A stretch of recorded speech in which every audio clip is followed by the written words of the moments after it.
As I go into the Word, I want us to read the Word, Luke 1.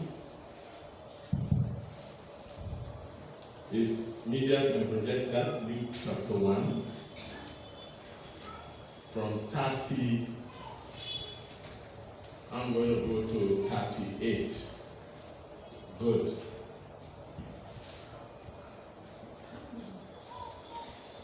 So the Bible says, and the angel said unto her, that is Mary, fear not, Mary, for thou hast found favor with God. And behold, thou shalt conceive in thy womb,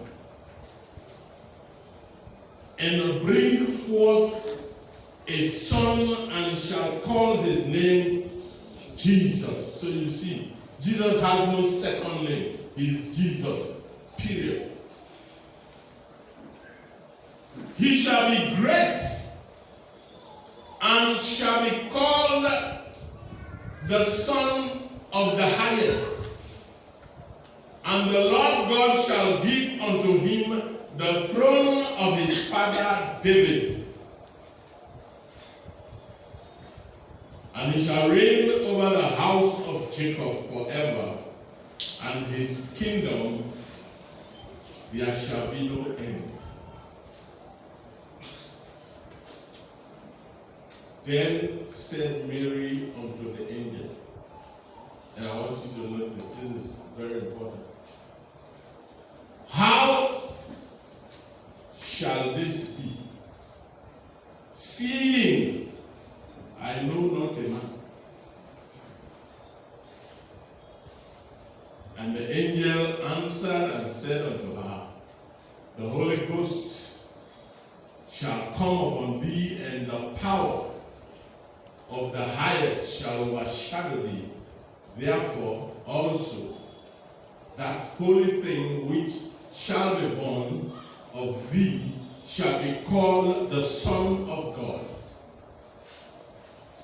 Hallelujah. Amen. And behold, thy cousin. Now, you see, the angel is trying to build the faith of Mary. So now he makes reference.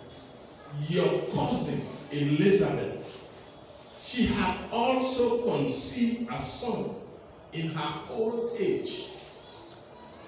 And this is the 6th month with her, who was called barren.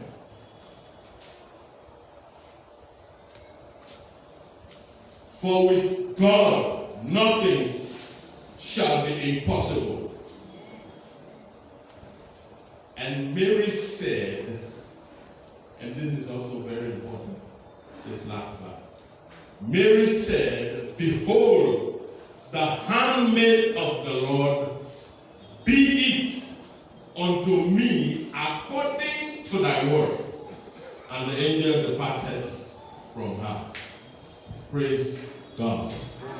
Our thing, it will happen. Let us pray. Spirit of the living God, I thank you, and I invite you to take preeminence in this place. Take over this place. This is your house, the house that you have built. I pray, oh God, that you will open the understanding of your people tonight, so that they will be able to glean out of your word. Open our ears that we will hear your word. Open our eyes that we will behold wondrous things that come out of your word. Let your name be exalted. Let your name be glorified in this place tonight. Teach us and we will have understanding. Let your kingdom come in this place as if it is in heaven. Let your perfect will be done, and let your name alone be glorified. Thank you because you're God. In Jesus' most powerful name we have prayed. Amen. Hallelujah. Amen.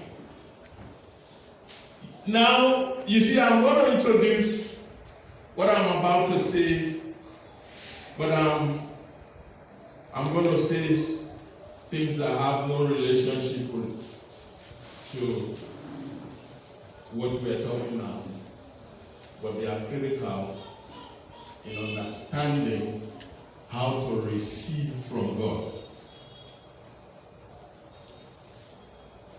You see, man's relationship with God has always exposed the struggle between flesh and spirit. Always. If you have walked with God for a long time, you will agree with me that as you walk with Him, there is always a struggle between your flesh and your spirit.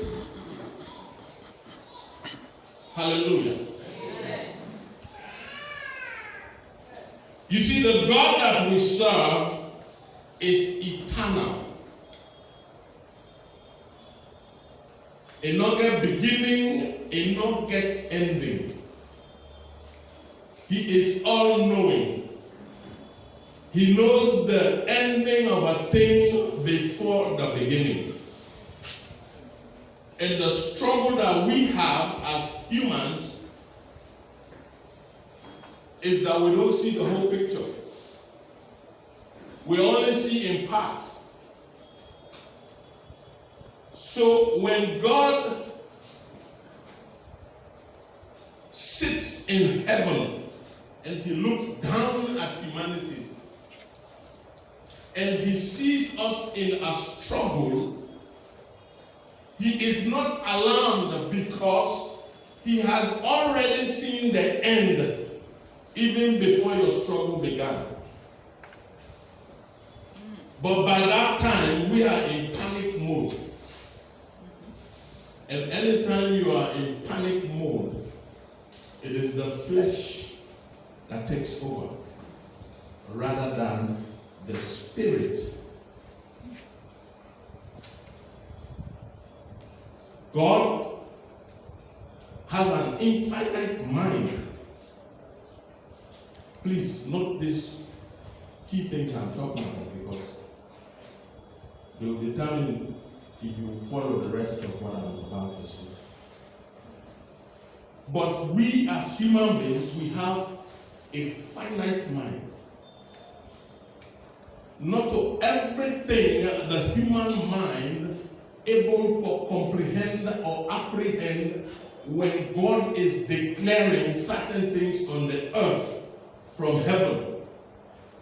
So because of that, He will use what we call anthropomorphic terms to describe things, not that this is how the things look, but it is bringing to you that which is familiar so that He can help you to understand that which is difficult to understand. So you see, the Bible says He wrote the 10 Commandments with His fingers. God does not have a finger. God is a spirit. He says He covers us under His wings. God is not a bird. He is a spirit. But He uses that which you can understand to bring to your finite mind that which otherwise you will not be able to understand. Are we together? So the God we serve is a spirit, and does not encourage carnality. Carnality has no place in the business of God. Everything we do in the flesh is an abomination to God. It's an abomination to God. Romans 8 chapter 6, the Bible says, for to be carnally minded is death, but to be spiritually minded is life and peace. What does it mean to be carnally minded? To be carnally minded is to be ordinary in your thinking. To be ordinary instead of extraordinary. To be carnally minded is to be natural in your thinking instead of being supernatural. So he says to you, if you are a man or a woman and you think ordinary, because you see, when Pastor McCarthy was declaring things here just now, I see how some people are looking at the man. Carnal people. So how could you receive from God? Because Pastor McCarthy was declaring things from the supernatural. And the natural man was sitting, looking at him and saying, look at the man. Are you following what I'm saying? So the Bible says, if you are ordinary in your thinking, if you are just normal, it said then, that is death in the kingdom. It said, but if you are spiritually minded, in other words, you think extraordinary, you think supernatural, you think far and beyond the ordinary things of this world, is that you got life and you will have peace. Hallelujah. So, having said that, let us now come to the first part of the scripture that I want to talk about. The Bible says Mary engaged the angel in a conversation. And in her conversation, well, let me not call it a conversation. They were engaged in a dialogue. That's a better word. Mary says, but how can this happen? And somebody will say to Mary, we said, God will talk. And he doubts. But Mary didn't just say, how can this happen? He said, how can this happen? I am a virgin. I know no man. In other words, Mary was saying, I am on the earth, and based on the laws of this earth in which I find myself, it is impossible for me to conceive a child except that I have slept with a man.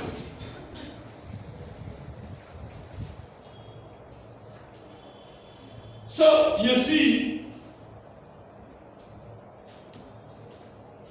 in other words, Mary was saying to this angel, she was saying to this angel,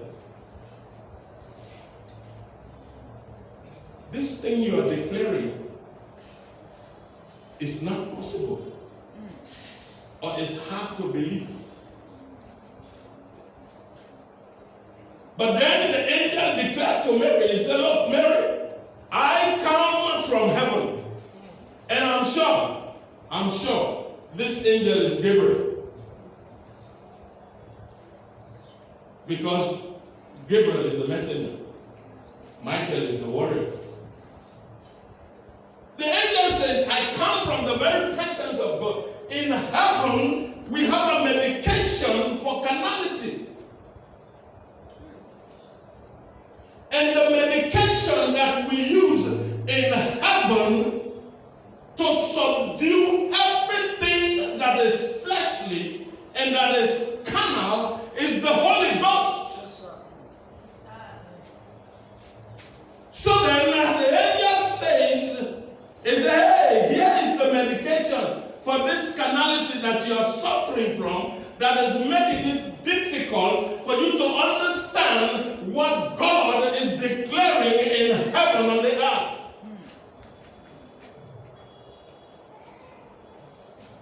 And he says, the Holy Ghost will come upon you. And the power from the Most High will overshadow you. And what happens when that happens? He said this carnality, this fleshly mind that you have, will immediately be cured. Because when the Holy Ghost comes upon you, and the power from the Most High overshadows you, it will deal with everything, every hindrances, every limitation, every closed door before you. When the Holy Ghost comes upon you, it will declare the door open. Everything that is nature will be changed and subdued. Every condition of your flesh that is making you to doubt the ordinance and the declaration of the Most High God will be overtaken.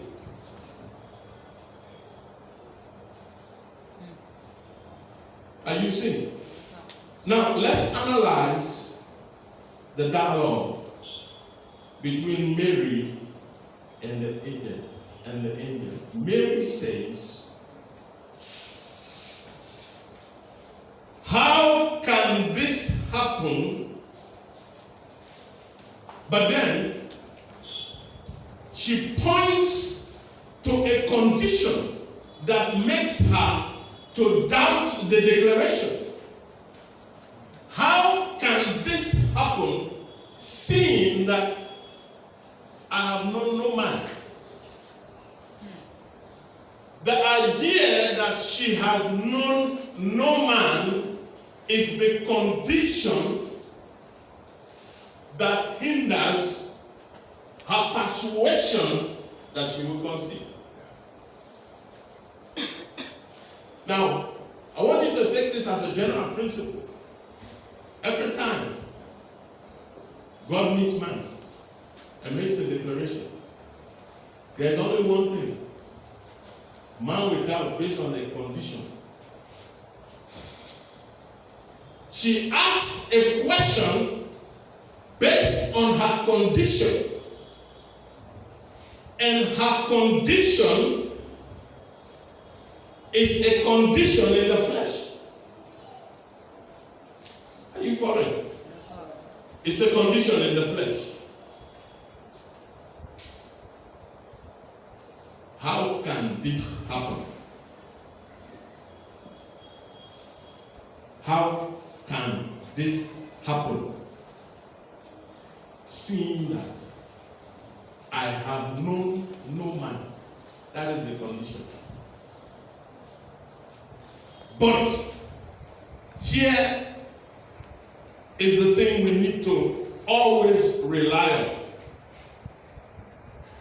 God's declaration overrules. I don't know what God has promised you and you are doubting. I don't know what He has promised you and you are doubting if that thing will come to pass based on a condition that you have in the flesh. But I am here to submit to you this evening that God's declaration, His pronouncement, it overrules every condition in the flesh.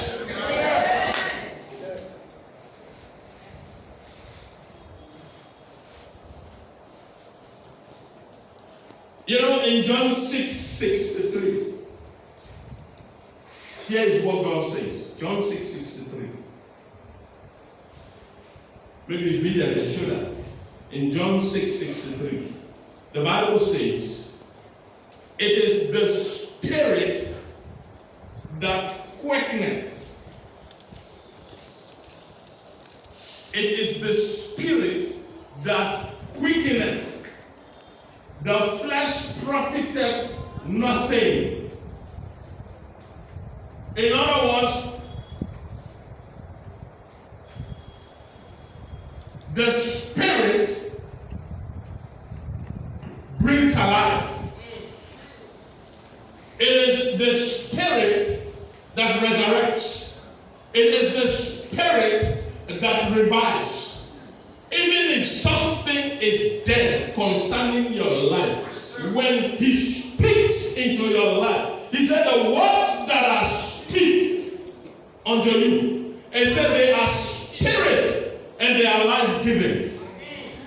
So forget about your condition in the flesh, because when I declare it in heaven concerning you, everything that is in the flesh that will limit the realization of my word will give way. Amen. It will bow. It said because the flesh profited nothing except for the Spirit. Except for the Spirit. Hallelujah. Amen. The flesh profited nothing.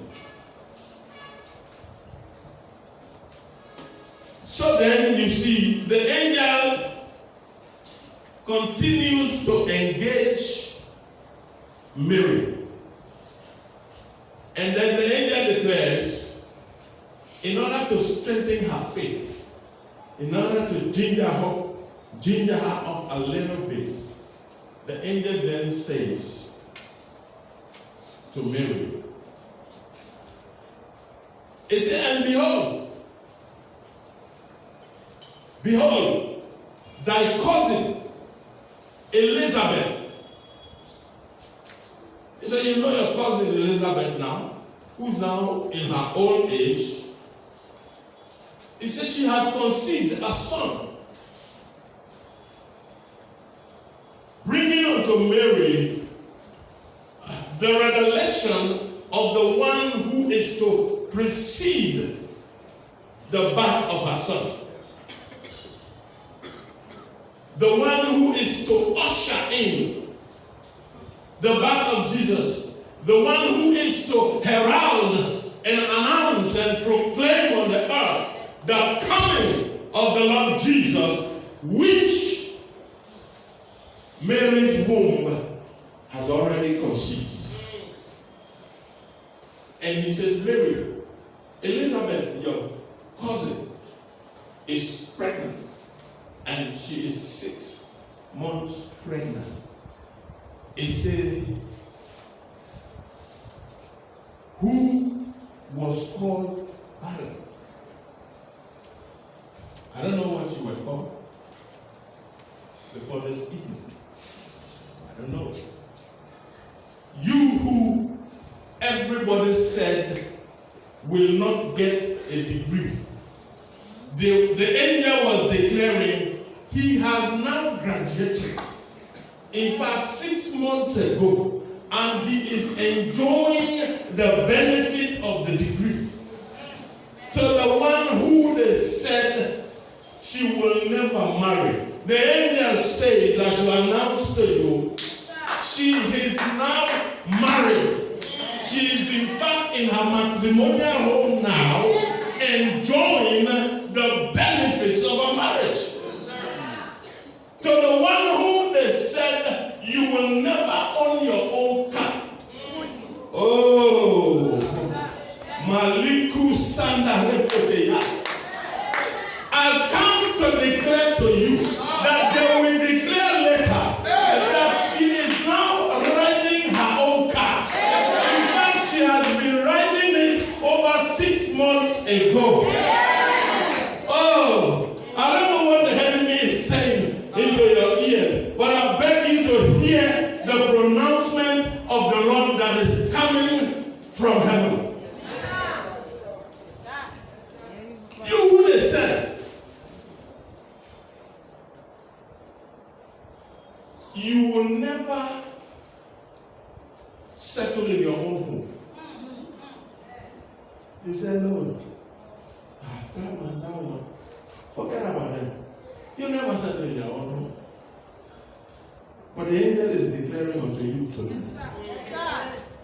She is already in her own home. She has already put things together. And she is enjoying the benefits of a beautiful home already. In fact, she has been in it over 6 months ago. Hallelujah. Hallelujah. I feel it. I feel the Spirit of the Lord is in this place.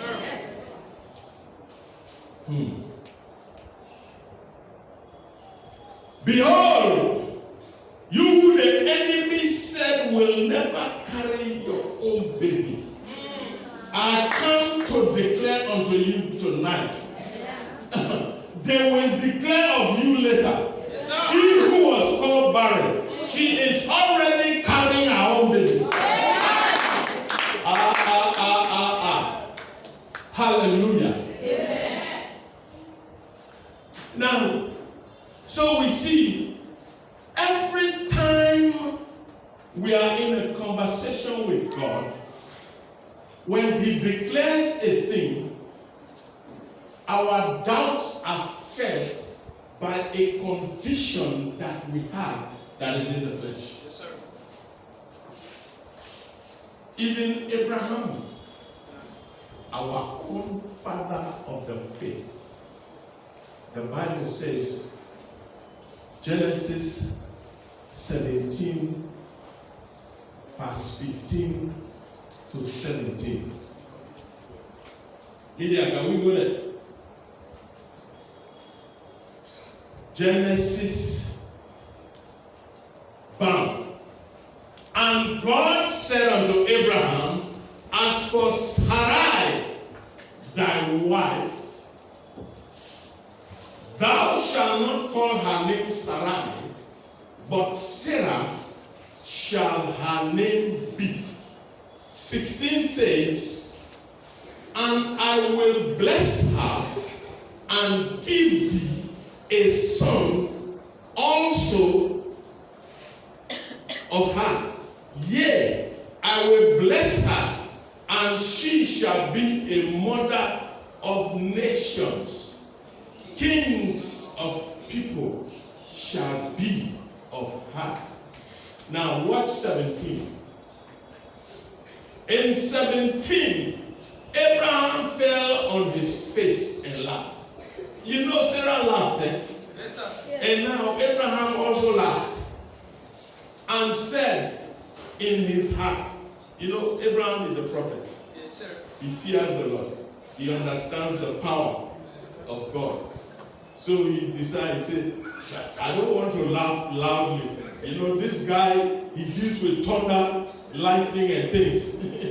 He can strike me at any time. So he laughed in his heart and said, shall a child be born unto him that is 100 years old, and shall Sarah that is 90 years old bear? So even though God was declaring unto Abraham that which was to come to pass, Abraham doubted in his heart based on his condition in the flesh. Yes, sir. Carnality versus spirituality. Are you seeing the point? Abraham questioned. So Abraham also said in his heart, how could this happen? Seeing that I'm 100 years old, my body is dead, and the womb of Sarah is also dead. Two impossibilities combined in one place. Dead womb, dead body. But little did Abraham know that by reason of God's declaration, that the Spirit will quicken everything that is fleshly, that is dead. Everything that has been laid to rest in his life and on his body, by reason of the pronouncement of God from heaven, down unto him on the face of the earth, everything resurrected. Dr. Aliu, Abraham did not only have a child by Sarah, Abraham went on to have many, many more children. He was so potent. When God was done with a man, he was so potent. He said, wow, I didn't know that this thing works this way. Hallelujah. Amen. So we see Abraham, you know, Abraham pleading to his condition, but God's pronouncement is supernatural and will always prevail and overturn that is which in the natural. The same was the case with Lazarus. When Jesus arrived, Mary and Martha said, if only you were here, our brother Lazarus would not have died. They said, but you are coming a little bit too late. Lazarus died 3 days ago, and he was buried. And you know, when we studied forensic medicine, what we call law related to medicine in law school, one of the things we were taught was that decomposition on the human body begins on the third day. All other things being equal. That is weather condition.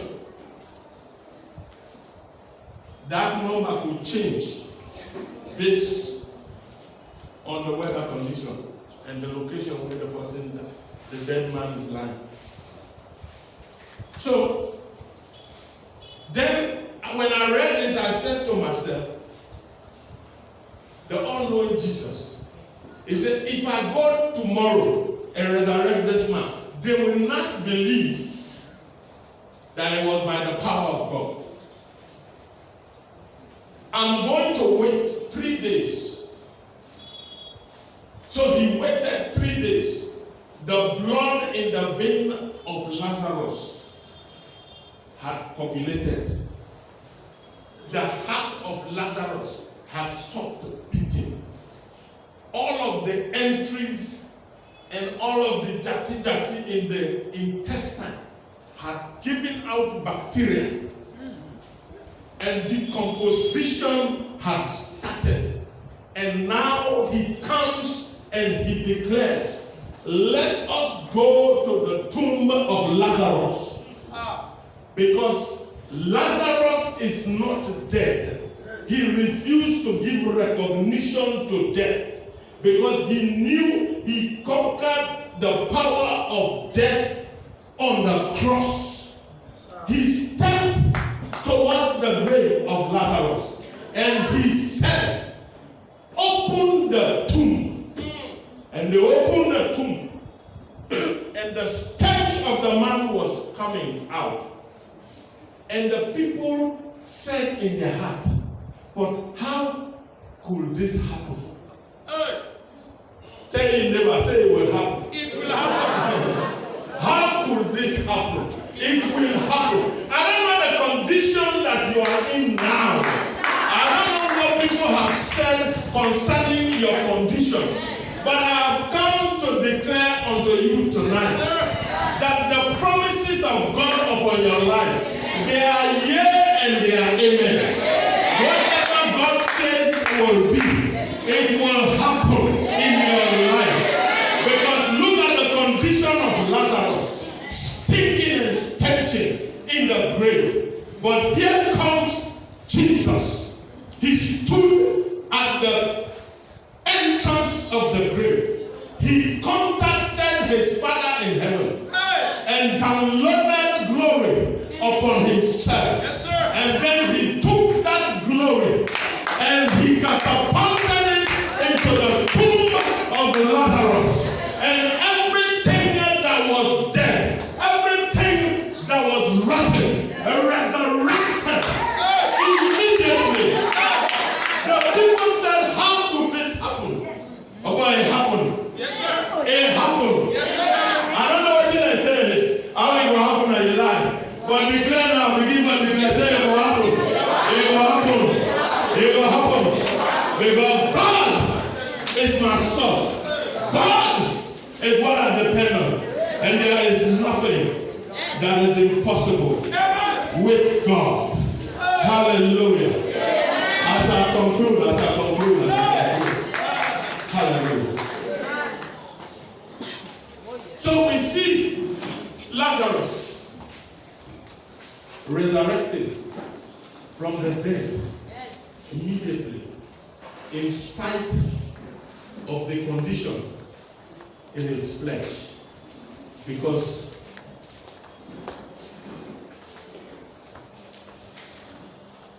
in the text we are dealing with,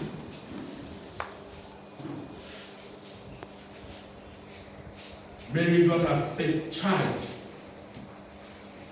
Got her faith so charged by the angel that in Luke 1:38 she said, let it be. He said, I am the maid servant of God. What you are declaring now, let it be unto me, as you have said. That should be our confession. Say, Lord, let it be unto me, as your servants are declaring from your altar, that thing that seems so impossible is possible with you. Because God has the final say. Whatever he says will happen. It will happen. Celebrate Jesus. Hallelujah. Celebrate Jesus. Celebrate Jesus. Celebrate him. Celebrate him. Celebrate him.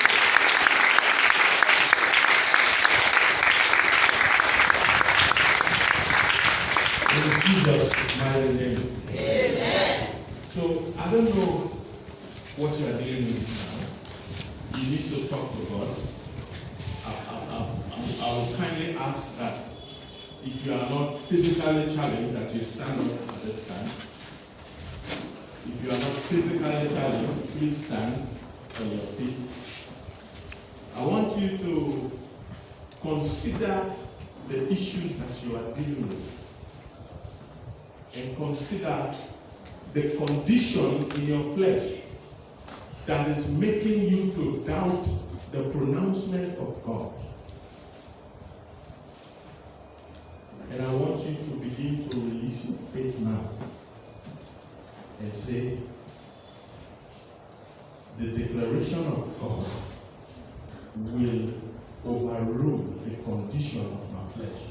Will you talk to God? Just 2 minutes, please. Every declaration that God has made will overrule the condition of my flesh. It will subdue limitations. It will break barriers out of my way. It will open closed doors before me. And the counsel of the Lord shall prevail. Because God has the final say. In Jesus' mighty name we pray. Our Father and our God in heaven, I thank you. I bless you, Father. I thank you for this brief message that you've placed on my heart. I've declared it unto your people. I pray, Father, that you will continue to work out miracles in their lives, even as they are on their way home tonight. Let there be changes. Let there be physical conditions that will be overruled them, superimposed by your Spirit. We thank you for what you have done. We thank you in advance, even for what you are about to do. Good God that you are, we give you all the glory and the praise. In Jesus' mighty name we pray. Celebrate Jesus.